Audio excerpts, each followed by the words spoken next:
let's break down what revision really is, okay?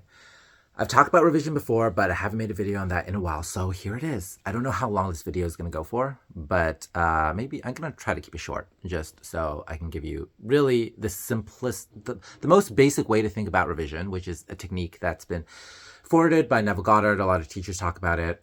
Essentially, what it really is you choosing a state or identity which believes that a particular outcome of your past, if changed, is going to give you a different result in your physical 3D or experience. That's all it is, okay?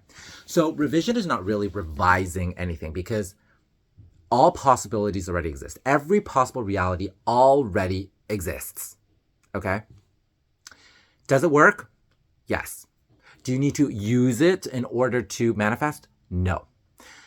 Because revising is limiting yourself to thinking that if I have event A that happened, it leads to outcome A. If event B happened, it leads to outcome B. My personal experience in my past, I experienced event A. If I were to experience event B, I should have outcome B, and I prefer to have outcome B than outcome A. So the one that is doing the revision is going to go back in the past and say, like, okay, I experienced event A. Well, now I'm going to revise the event A to become event B, okay? When I revise event B, my belief is that event B leads to outcome B. Can it work? Yes. Why does it work? Because your belief that this particular event is linked to that particular outcome. It's still dabbling a little bit in how, but in the past experience kind of point of view. So what it all is just you selecting a state that believes in that. And so you can experience outcome B, which is what you prefer, instead of outcome A, which is what you're currently experiencing. By revising your past. So ultimately, you're not really revising anything. You're simply choosing outcome B. Why do I say you don't even have to do revision? You can simply select outcome B. You're in outcome A right now. Just select outcome B, right? I like to think of revising or revision as putting in an extra step. I understand why it helps certain people and why it works for certain people so effectively. And the reason is because it appeases the logical brain that operates on a 3D timeline in this reality matrix that we are experiencing. That is why it works so effectively for some people. Do you need to use it in order to manifest? No.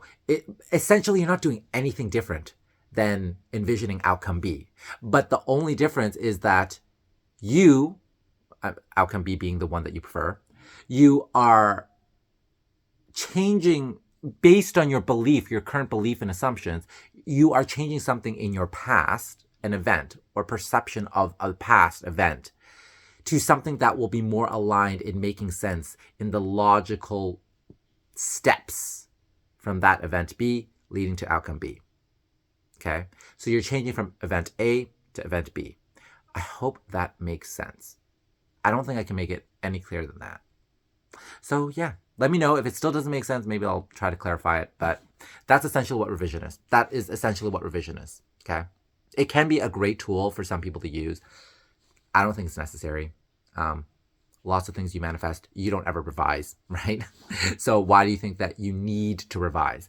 But I do understand it does help people in certain situations and circumstances, especially if they're really focused on a particular event that has a very strong effect on them. Again, you can choose to how much you can let it affect you. So you can also choose to just let go and not let it affect you at all. And you're just like, okay, you know what? That's whatever happened in the past is the past. I, from now on, am just focused on whatever fulfills me, right? So anyways, I'm going to stop there. Revision, let me know if you want any further clarifications or any questions about that. Still, powerful tool. If it helps you, use it. If it doesn't, you don't need it.